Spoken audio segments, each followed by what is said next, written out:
बहुत important question कुछ शादीशुदा मर्दों से मैं करना चाहती हूँ, आपसे भी, और सवाल आज आपसे भी। आज आप फंस गए। चले फिर करें। अच्छा, ये एक हो सकता है, अगर आप मुझे कोई इंसेंटिव दें, कोई कमिटमेंट कर ले कि ये खिला दूंगा या कुछ ऐसा, तो मैं आपसे सवाल नहीं करके मैं आगे स्किप करके आगे बढ़ सकती हूँ। करें सवाल। नहीं करूँ सवाल? क्या आप माँ के लाडले हैं? कैसे बैलेंस करते हैं वैसे? किस चीज को बैलेंस करना है? माँ के लाडले में बैलेंस क्या करना है? अच्छा, क्या होता है हमारे यहाँ माँ के लाडला में, जरा कॉन्टेक्स्ट जो है वो समझाने की कोशिश करती हूँ। अक्सर ये देख रहे होते जी, ये जो बंदा है, ये जो लड़का है, ये माँ का बड़ा लाडला है अपने, ठीक है, और उसके बाद सारी चीजें अपनी बीवी को भी मैं अपनी अम्मी से पूछ के बताऊंगा। अम्मी ने इजाजत नहीं दी आपको बाहर जाने की, अम्मी ने इजाजत नहीं दी आपको रंग पहनने की, मेरी अम्मी को बुरा लगता है कि आपने लाल लिपस्टिक क्यों लगाई है, मेरी अम्मी को बुरा लगता है कि आप मैके क्यों गई हैं। बहुत सारी चीजें आप अपनी बेगम के हवाले से भी जो फैसले लेना शुरू कर देते हैं, वो अपनी अम्मी से पूछ कर लेना शुरू कर देते हैं। नहीं, वो लाडले वाली बात अपनी जगह, लेकिन ये कहाँ लिखा है कि अगर माँ का लाडला है तो अच्छा शौहर नहीं होगा? अब ये तो जाहिर है ये डिबेट है जो कि आज जिस पर हम डिस्कशन भी करेंगे। दोनों बहुत अहम रिश्ते हैं, दोनों की अपनी इंपॉर्टेंस है। बैलेंस क्रिएट करना हमें आज के माँ दौर का में रुतबा बहुत ऊपर है, उसमें कोई शक नहीं है, लेकिन जो आपने बात की ना, वो रंग से मुताल्लिक या किसी और चॉइस से मुताल्लिक हम जरा अलग रहते हैं, तो इसलिए वो वाले मसाइल हैं नहीं। तो बहुत सारे लोग रिलेट कर सकते हैं। तो हाँ, जरा इसी हवाले से बात करते हैं। आप हमें कॉल जरूर करें और जरूर बताएंगे क्या आपके घर में ये मसला है, या क्या आप माँ के लाडले हैं और आपको बैलेंस करने में मुश्किल पेश आती है। और बहुत सारी खवातीन ज़ाहिर है इससे रिलेट कर सकती होंगी, और ये बड़ा नेचुरल सा होता है हमारा जो फैमिली सिस्टम है, जो कि बड़ा प्यारा भी है। वो प्यारा इस अंदाज में है कि आप फैमिली के साथ भी रह रहे होते हैं, बहुत ज्यादा अपने पेरेंट्स से आप कनेक्टेड भी होते हैं, लेकिन जाहिर है उसके अंदर एक बैलेंस क्रिएट करना वो बड़ा इंपॉर्टेंट होता है, और थोड़ा सा टेक्निकल, थोड़ा सा मुश्किल काम भी होता है। चलिए इस पर बात करते हैं। हमारा पैनल साथ मौजूद है। We have with us missus Khaja, marriage counsellor हैं। अस्सलाम वालेकुम जी, कैसी हैं? अस्सलाम वालेकुम। So good to have you. आपके साथ मौजूद हैं सोबिया खतीब साहिबा, वेलनेस कोच हैं। आपको वेलकम करेंगे स्टूडियो में, बहुत शुक्रिया ज्वाइन करने के लिए। मिसेस खाजा, आपसे आगाज करूंगा। ये जो अभी हमारी चिट चैट भी थी, क्या ये जरूरी है कि लाडला बेटा अच्छा शौहर नहीं होता? बिल्कुल ऐसा ही है। जब माँ का लाडला होता है तो वो माँ बहुत ज़्यादा पॉजेसिव होती है अपने बेटे के बारे में। वो शादी करके ले तो आती है लड़की को, लेकिन उसे मेंटली एक्सेप्ट ना खुद करती है ना बेटे को करने देती है। वो बड़ी इनसिक्योर फील करती है कि ये तो सिर्फ पहले मेरा था, अभी ये इस लड़की का भी हो जाएगा, इसकी बात मानेगा, मैं कहीं अकेली ना रह जाऊँ, या मुझे मतलब लोनलीनेस फील ना हो, या उसे बड़ा फील होता है। तो वो बेटे को बड़ा कंट्रोलिंग रखती है, जो कि बड़ी गलत बात है। बचपन में देखें, जब एज होती है बच्चे की, ग्रोइंग एज होती है, उस वक्त आप बच्चे को कंट्रोल करें, उसे आप करें। लेकिन जब बच्चा ग्रोन अप हो जाता है, जब आप उसकी शादी एटलीस्ट कर देते हैं, तो उसे आज़ाद छोड़ दें, उसे अपनी बीवी के लिए, अपनी फैमिली के लिए खुद डिसीजन करने दें। हर मामले में जब आप डिसीजन करेंगे बेटे के लिए खुद भी, और उसको कहेंगे कि बेटी उस पर, लड़की पे रोब डाल के रखना है, आते साथ ही उस पर रोब डाल के रखना है, पहले दिन ही कोई इसकी बात नहीं माननी, उसको बता देना है मेरी माँ की इज्जत करोगे तो तुम्हारी इज्जत होगी। तो ऐसा नहीं होना चाहिए। कॉलर चाहिए। आज टॉपिक ऐसा है कि मुझे लगता है कॉल्स बहुत आएंगी जी, उनको भी शामिल करते हैं। अस्सलाम वालेकुम जी, फौजिया बात कर रही है हमारे साथ। फाइजा क्या कहना चाहेंगी? जी, मेरी ना अरेंज मैरिज हुई है। ठीक है। और बड़ा ना उन्होंने देख के शादी की थी, बार बार ईदियां भी भिजवाई थी, जोड़े भिजवाते थे, बरियां भी दी थी, बहुत कुछ किया था। मेरी ये समझ नहीं आता कि शादी के बाद फिर वो क्यों, मतलब रातों को हमारी एक गोल टेबल कॉन्फ्रेंस होती थी, बेटे को बुला लिया जाता था और फिर उसको एडवाइसेस दी जाती थी कि आज तुम्हारी बेगम ने ये किया, आज तुम्हारी बेगम के घर वालों ने ये किया, झगड़े करवाए जाते थे। कमरे का दरवाजा क्यों बंद करके रखते हो दिन भर, ये क्यों करते हो? तो भाई जब इतने शौक से लेकर आते हैं तो फिर क्यों इस तरह की वो जो है वो मतलब इतनी सारी जो हम मॉनिटरिंग करते हैं हमारे साथ, तो ये तो कोई तरीका नहीं हुआ ना, या तो नाक करवाएं बच्चों की। अच्छा, एक सवाल करता हूँ आपसे कि आपके शौहर ने इस सिचुएशन को डील कैसे किया? भाई वो मुझसे लड़ते रहते थे कि तुमने मेरी माँ के साथ ऐसा क्यों किया, तुमने उधर जवाब क्यों दे दिया, तुमने ये क्यों कर दिया। और मैं परेशान रहती थी कि मैंने गलत क्या किया है, मैं वही करती हूँ जो मुझे कहा जाता है। और अपनी पसंद से लाए सब लोग, बड़े सर आंखों पे बिठा के वादे कर करके मेरे माँ बाप से मुझे लेकर आए, तो फिर क्यों मेरी जिंदगी अजाब की हुई उन्होंने। क्या कहेंगी? बहुत इंपॉर्टेंट होता है जहाँ भी मैरिटल कन्फ्लिक्ट्स होते हैं, कन्फ्लिक्ट के अंदर दोनों पार्टीज की तरफ से जो एक्सपेक्टेशंस होती हैं, जैसे मदर कि शादी के बाद फ़ौरन कंट्रोलिंग की एक्सपेक्टेशन थी कि यार वो मुझसे ही पूछेंगे, मुझसे ही सुनेंगे, मैं जो कहूँगी उसी तरह से चला, ये एक एक्सपेक्टेशन है ना। माँ से पहले, सास से पहले वो एक इंसान है, इंसानी उसकी अपनी ट्रेड्स हैं, वो जो उसकी बिल्डिंग हुई है अगर 30 साल 35 साल, उसके साथ वो चीज़ें जो सारी कर रही है। हमारे माशरे का एक कॉन्सेप्ट है कि हम रिश्तों को पहले, जैसे फैब्रिक होता है ना, हम कहते हैं ये माँ है, माँ से पहले देखते नहीं इंसान है, इंसान के भी कुछ ट्रेड्स हो सकते हैं, जैसे वो कहते हैं ना गोल मेज कॉन्फ्रेंसेज हुई और इन्होंने ये एक वर्ड यूज़ किया। पहले 3 साल रिसर्च ये कहती है, क्योंकि being an I am clinical psychologist और हमेशा जब रिलेशनशिप इश्यूज मेरे पास आते हैं उसमें सबसे पहले दोनों पार्टीज से मैं सुनती हूँ। हर दोनों पार्टी की जो अपनी फैब्रिक्स होती है ना, वो ऐसी लेयर्स होती हैं, उसमें सबसे इंपॉर्टेंट ये एक्सपेक्टेशन का एक जो होता है, और खुद से बढ़ के अपने अपने जैसे कहते हैं ना अपनी आगोश में ले लेने वाली जो पावर डायनामिक है ना, कि मैं हूँ। दोनों के दरमियान रिश्ते के अंदर मियाँ बीवी का रिश्ता है या सास बहू का रिश्ता है, उसके दरमियान कि मैं ही हूँ न्यूट्रलाइज। मैं हमेशा लफ्ज़ कहती हूँ कि ब्लैक ग्रे मेथड जो होता है ना, कि न्यूट्रलाइज करना, एक्सेप्ट करके 3 सालों के अंदर सिर्फ और सिर्फ तो ऑब्जॉर्प्शन पावर होती है। अगर वो सस्टेन कर जाता है रिश्ता, ये 3 साल इट्स नॉट अ लिमिटेड। पहले आज हम देख रहे हैं कि हर 6 महीने बाद, 1 साल के बाद डाइवोर्सेस या कॉम्प्लिकेशंस इतनी हाई हो जाती हैं कि सेपरेशन लेवल पे जाते हैं। दोनों लेवल पे जरूरी है कि जैसे ये कह रही है ना कि ये जो पहले एक्सपेक्टेशन थी कि उन्होंने बड़ा फैब्रिकली दिया दिलाया, क्वीन की तरह, मतलब एक तरह के ट्रीट किया, लेकिन जो ही आए तो वो लेबर की तरह कहने लगे कि यहाँ अपॉइंट हो जाओ, यहाँ आपको पता है कि बस घर आ गई है तो उसके बाद जो है, और एक्सपेक्टेशंस वाली जो आप बात करिए सोबे, एक चीज मैं ऐड करूं कि आप मुझसे डिसएग्री भी कर सकते हैं, आप भी, बट मेरी एक राय इसके अंदर ये है कि शादी करके जब आप अपनी बीवी को घर लेकर आए ना, तो आपकी माँ की जिम्मेदारी आपके ऊपर है, आपकी बीवी के ऊपर नहीं है। इस्लाम में कहीं तो नहीं है कि एक्सपेक्टेशंस वाली जो आप बात वो करे तो अच्छी बात है। फैब्रिक को यहाँ देखें, हमारा जो सोशल फैब्रिक है उसमें हमारी तालीमात के अंदर सबसे पहली चीज आती है कि हमारी जो माएँ हैं वो शादी को फैमिली वाइज देखती हैं, इंडिविजुअल वाइज नहीं। यही बात कर रही हूँ कि कल्चरल एस्पेक्ट से सोशल एस्पेक्ट के अगर देखा जाए तो कर दे, अच्छी बात है, बट मैं वो एक्सपेक्टेशंस वाली बात कर रही हूँ कि एक बेटा जिस पर फर्ज है अपनी माँ की खिदमत करना, वो पूरा दिन ऑफिस है, वो टाइम नहीं दे पा रहा, बट एक औरत अगर वर्किंग भी है तो उसके ऊपर ये चीज रिस्पॉन्सिबिलिटी डाली जाती है कि आपने घर आकर उसकी माँ को भी देखना है।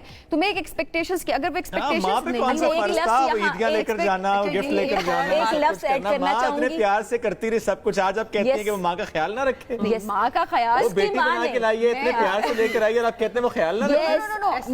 मैं एक्सपेक्टेशंस के पर्सपेक्टिव से बात कर रही हूँ। बिल्कुल ठीक कह रहे हो, लेकिन उसकी मानी वो हमारी सास भी होती है। वो सास जरूर है, मैं यही बात कर रही हूँ कि सोशल और कल्चरल एस्पेक्ट की अगर बात की जाए तो ये बिल्कुल एक अच्छी बात और इखलाकी तौर पे एक बहुत अच्छी बात है कि आप अपनी शादी से पहले लड़के को कन्विंस करने के लिए, जब लड़का शादी के लिए नहीं मान रहा होता, वो बड़ी अच्छी है, बड़ी प्यारी है, बड़ी खूबसूरत है, बड़ी वो हुनरमंद है, यही बात शादी के बाद जब लड़का कहता है तो कहते हैं पागल हो गया। बिल्कुल, तुम तो जोरू के गुलाम हो।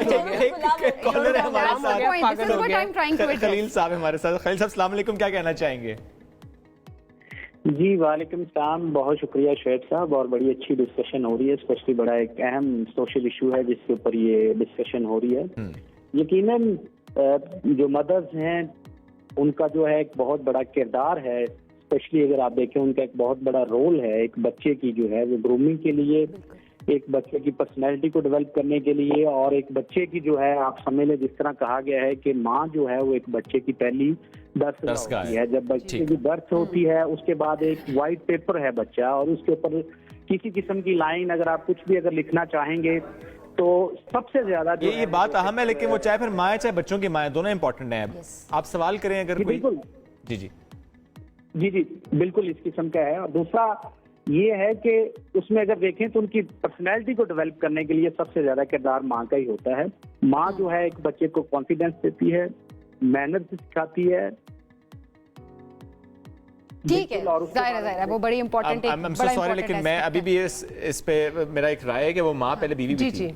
ऐसा है कि देखें, जब माँ इतनी कंट्रोलिंग होती है उसका असर क्या होता है कि वो जो लड़की है वो साइको हो जाती है। उसको जब सारी वो फैसिलिटीज़ नहीं मिलती, जो वो एक्सपेक्टेशंस लेके आती है वो पूरी नहीं होती, खामद उसकी कोई चीज़ पूरी नहीं कर सकता माँ की इजाज़त के बगैर, तो वो लड़की फिर साइको हो जाती है। इसीलिए कहते हैं कि घर की जो खूबसूरत ज़हीन तरीन लड़की होती है शादी के बाद साइको और नकम्मी क्यों हो जाती है? इसकी क्या वजह है? इसकी वजह यही है कि जब उसको प्रॉपर वहाँ पे अपने ससुराल में खामत में उसे वो मुकाम नहीं मिलता, उसे रिस्पेक्ट नहीं मिलती, उसको लिबर्टी नहीं मिलती। मुख्तार साहब, और ये सारे मसाइल उसकी जॉइंट फैमिली के हैं। शुरू में ही आप बच्चों को अलग एड्रेस करते हैं। कॉलर हमारे साथ है जी, मुख्तार साहब हमारे साथ मौजूद है। अस्सलाम वालेकुम जी, क्या कहना चाहेंगे? जी वालेकुम अस्सलाम। अस्सलाम मैम। जी वालेकुम सलाम, क्या कहेंगे? जी मैं ये कहना चाहता हूँ कि अगर शादी के बाद बीवी के पास जाएं तो मां नाराज होती, माँ के पास आए तो मां नाराज होती। इन दोनों रिश्तों को कामयाब करने के लिए क्या राय होगी, क्या आपकी? ये है बुनियादी सवाल, ये बुनियादी सवाल है। अब दोनों बारे में एड्रेस करें। पहले सोफिया आप इसको बैलेंस क्रिएट करना जरूरी होता है। जैसे सबसे बड़ी दीवार और सबसे बड़ा जो जिसे कहते हैं ना दोनों वे ट्रैफिक चलाने वाला पर्सन होता है ना, ट्रैफिक कंट्रोलर जो होता है ना, इस चीज में मैं कहूंगी वो बेचारा मर्द होता है या बेटा होता है। अगर उसकी अपनी पर्सनालिटी के अंदर इतनी डिपेंडेंसी है कि वो हर चीज़ के लिए इस उम्मीद में है कि ममा सजेशन देंगी, वो जो ममाज बॉयज़ कहते हैं जिनके साथ शादी नहीं करनी चाहिए, आजकल की खवातीन की एक ट्रेंडिंग होती है। सो बहुत से लेवल पे अगर फ़र्ज़ किया वो इतना डिपेंडेंट है। देखें दोनों लेवल पे खातून को बीइंग एन बीवी और बीइंग एन औरत इस चीज़ की अंडरस्टैंडिंग लेनी पड़ेगी कि 30-35 साल उसने जो माँ के साथ गुजारे हैं, डेफिनेटली वो बहुत सी चीज़ें इंक्लाइन करेंगी। स्टार्टिंग से ही पहले 6 महीने में अगर आप उस रिलेशनशिप को कहते हैं कि वो सारी की सारी इन्फ्लुएंस या जूम इन आप पे हो जाए, दैट्स इम्पॉसिबल। सबसे पहले तो इस लेवल पे मैं खातून को ये मैसेज देना चाहूंगी, और जो मर्द बेचारा है उसकी जो जूमिंग है बैलेंस क्रिएट करे। बैलेंस बेचारा नहीं कहेंगे, इसमें बहुत ज्यादा नर्व्स अल्लाह पाक ने इसीलिए घर का जो सूबेदार बनाया है ना, वो मर्द को इसलिए बनाया है, बिल्कुल वो सबसे इंपॉर्टेंट उसके नर्व्स का कंट्रोल होना, उसका मैनेज करना, एक तरफ से दोनों तरफ से ट्रैफिक को एक्सीडेंट के लेवल पे एब्जॉर्ब करता रहे, एक्सीडेंट ना हो। इस पर आप भी राय दें, क्योंकि आप मुझे पहली बात आपने की थी ना, मुझे वो इतनी अच्छी बात लगी कि जो आपने कहा ना कि पोजेसिव वाला मामला, आई थिंक बुनियादी इशू वही है। इनसिक्योर हो जाती है ना माएँ कि हमारे पास अब बेटा नहीं रहेगा, ये उसका हो जाएगा। बात वो है कि वही बात है कि लड़के को बैलेंस करना पड़ता है, बीवी को भी और माँ को भी। अगर वो घर में आता है, सबसे पहले अगर माँ को मिलके सलाम करके उसके रूम में 5-10 मिनट बैठ जाए, इसमें कोई बुरा मानने वाली बात नहीं। अच्छा बीवी वहीं बैठ जाए, इकट्ठे बैठ जाए, मतलब इकट्ठे बैठ जाए, बहुत अच्छी बात है, बहुत अच्छी बात है। लेकिन मतलब बड़ों का जो एहतराम होता है वो लाजिम है, माँ के पास मिले, सलाम करे, फिर अपने रूम में जाए, चेंज वेंज करे, जो एक होता है, लेकिन करने में इसमें कोई हर्ज नहीं है। लेकिन वो जब वो ओवर अप हो जाते हैं ना, कि वो जो बीवी को छोड़ के कमरे में रात 2-2 बजे तक माँ के पास बैठे हुए हैं, उसे पट्टियाँ पढ़ रहे हैं, उसे इंस्ट्रक्शंस ले रहे हैं और उसकी पूरे दिन की रिपोर्ट ले रहे हैं, इसने क्या किया क्या नहीं किया, ये चीज़ें गलत हो जाती है। अभी भी हो रही हैं चीजें, अब इतने सालों से ये इश्यूज देख रहे हैं। मैं एक बात बताऊं, काफी जगहों पे अभी ये चीजें, और ये सिर्फ मैं बताऊं, लड़कों की मामाज बॉय नहीं, मामाज गर्ल्स भी होती है। I was about to say, लड़कियों का भी ये इश्यूज है। सुबह शादी हुई है, शादी हुई है, सुबह उठते साथ माँ को कॉल, मुझे खामद ने ये कहा, मुझे सास ने ये कहा, मुझे नंद ने कहा ये कपड़ा पहनो, वो करो। अगर माँ पॉजिटिव है तो बच्ची को अच्छा मशवरा देगी, बेटा कोई बात नहीं, आप उस घर में गई हो, आप उनकी बात मानो और उसको फॉलो करो। और ये अगर नेगेटिव दूसरे साइड पे भी हो सकती है। नहीं, कोई जरूरत नहीं, आज ही तुम नीचे लग जाओगी, तुमने कोई बात नहीं माननी। और ये दोनों तरफ इसका तलाक होता है कि जब एक बेटा माँ से बात कर रहा है या एक बेटी माँ से बात कर, दोनों तरफ से एक अच्छी राय दी जाए, गाइडेंस दी जाए इस घर को चलाने के लिए। मैं बताऊं, मदर्स का बहुत रोल है, दोनों साइड, लड़के का और लड़के की मदर, दोनों की मदर्स का बहुत रोल है। वो चाहे घर बनाए या घर बर्बाद करें, दोनों का बहुत रोल है। बिल्कुल ऐसे। एक और कॉलर है। अस्सलाम वालेकुम जी। अस्सलाम वालेकुम। क्या कहना चाहेंगी? मैं आपको ये कहना चाहूँगी कि मैं मेरी शादी को काफ़ी अरसा हो चुका है, मेरे 2 बच्चे भी हैं, लेकिन मेरे जो हस्बैंड हैं वो अपनी हर चीज़, छोटी से छोटी चीज़ अपनी अम्मी से पूछ के करते हैं। मेरे बच्चों के लिए वो कपड़े हों या उनके लिए कोई स्टेशनरी हो, हर चीज़ छोटी से। ये बताएं आपकी सास की चॉइस कैसी है कपड़ों के मामले में? आपको क्या बताएं, छोटी से छोटी चीज़ वो कहती हैं कि जो सबसे खराब हो वो लेके आओ, मेरे लिए सबसे अच्छी लेके आओ। मुनासिब वर्ड इस्तेमाल किया। कभी इकट्ठे शॉपिंग करने गई आप उनके साथ? बहुत दफा। Why don't you try having same suits? उन्होंने मेरी चॉइस मैटर ही नहीं करती ना। नहीं, आप कह रहे हैं ना कि वो अच्छी चीज लेती हैं, अपने लिए अच्छी चीज पसंद करती हैं, तो आप कहें कि मामा जो आप या आंटी जो भी आप उन्हें कहती हैं, जो चीज आप अपने लिए पसंद करेंगे मैंने वही लेनी है, मैंने वही पहननी है, आप अपने लिए वो लेकर देखें। मैं तो वही लेती हूँ, मेरी कोई अच्छा चीज अच्छी मिल रही है फिर? नहीं, इतनी अच्छी नहीं मिल रही, लेकिन अभी आपने कहा कि चॉइस वो जरा अच्छी वाली चीज लेती हैं। मैंने कहा है कि वो ठीक चीज लेती हैं, लेकिन मतलब इतनी अच्छी नहीं होती, वो तो मैं ऐसे ही कह रही थी। मतलब आपको पता है। अच्छा, इस पे ऑन लाइटर नोट जाहिर है, देखें हर बंदे की अपनी चॉइस है ना, आपकी अपनी चॉइस है, उनकी अपनी। हाँ, दोनों के दूसरे की चॉइस की रिस्पेक्ट करनी चाहिए, उनको आपकी चॉइस की रिस्पेक्ट करनी चाहिए और आपको उनकी चॉइस की। That's true. आपके हस्बैंड ने इसको कैसे मैनेज किया या वो मैनेज नहीं कर पाए?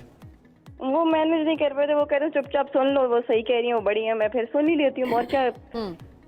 अब बताएं जी, वो हस्बैंड। एक रिक्वेस्ट मैं ये करूंगी कि शादी से पहले जब आपका रिश्ता तय होता है, उससे पहले आपने लड़के के साथ मीटिंग्स करनी है, उनके ख़ानदान को मिलना आना जाना रखना है।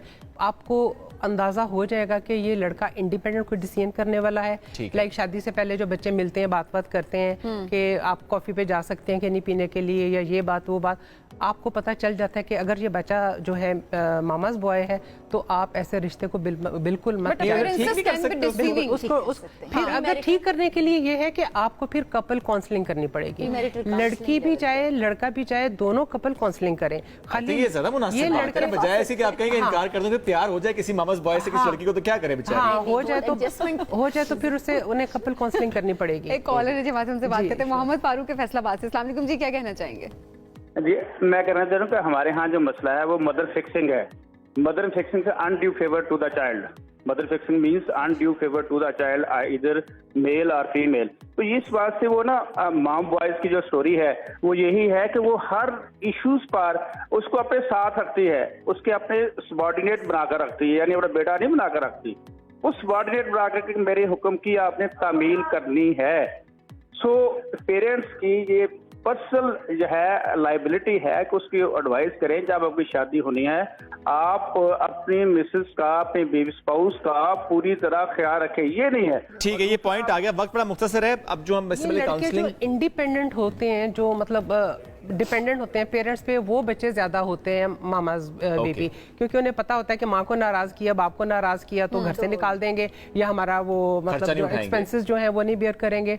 इसलिए लड़के का इंडिपेंडेंट होना, लड़के का अच्छी अर्निंग होना, वेल सेटल्ड होना बहुत ज़रूरी है। शादी से पहले हमेशा आप देखें लड़के पे फोकस करें, ना कि फैमिली पे ज़्यादा।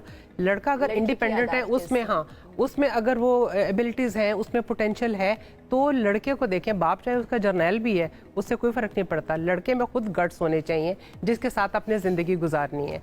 अगर लड़का सोने का है और माँ बाप उसके कुछ नहीं है, आपका चल जाएगा।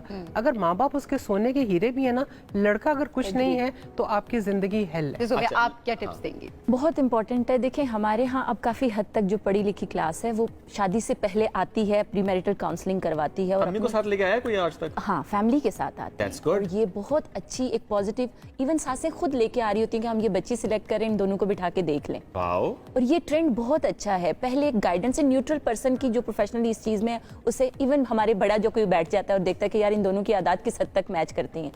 हमारे यहाँ जो सबसे ज्यादा मेटेरियलिस्टिक अप्रोच, जैसे मैम ने कहा ना, उसको हटा के focus to the exactly human being, कि उसकी ट्रेड्स क्या हैं, आदत क्या हैं, किस तरह से बिहेव करता है। अगर इन चीजों को प्रायोरिटाइज किया जाएगा तो कॉम्प्लिकेशन जो शादी में आने वाली है ना, वो नहीं आएंगी। शादी सी बातें में सिखाएंगे कि अच्छा शादीशुदा जिंदगी कैसे गुजारनी है। क्योंकि ये इंस्टीट्यूट बहुत बड़ा है। ये मैरिज इंस्टीट्यूट एक ऐसा है कि जिसकी अंडरस्टैंडिंग डेवलप, हमारे बच्चों को नौकरी करना सिखा दी जाती है, बीवी से या खुद को बिहेव करना रिलेशनशिप के अंदर नहीं सिखा कि आपको प्री काउंसलिंग दे। बल्कि मैंने बहुत सारी मेरी वीडियोस हैं, मतलब प्री मैरिज और प्री उसके ना सारे जो है ना आफ्टर मैरिज, ससुराल वालों के साथ हस्बैंड वाइफ के रिलेशंस, इस पे मैंने बहुत सारे टॉपिक्स पे बहुत अहम है, ज्यादा बात होनी चाहिए ताकि उनको वाकई मालूम हो कि आपने कैसे आगे चलना है। और अगर इशू आ जाए तो फिर बजाय इसके अपना रिश्ता आप खराब करें, एक रिस्पेक्टेबल वे में आप कैसे उसको सॉर्ट आउट करें, फिक्स करें। आप अशरफुल मखलूकात हैं, आप कर सकते हैं, ऐसा कौन सा मसला हल हो नहीं सकता। आप दोनों का बहुत शुक्रिया, बहुत अहम मौजूद हम गुफ्तगू करते रहे। कॉलर्स बहुत ज्यादा थे लेकिन हमारे पास वक्त मुख्तसर था।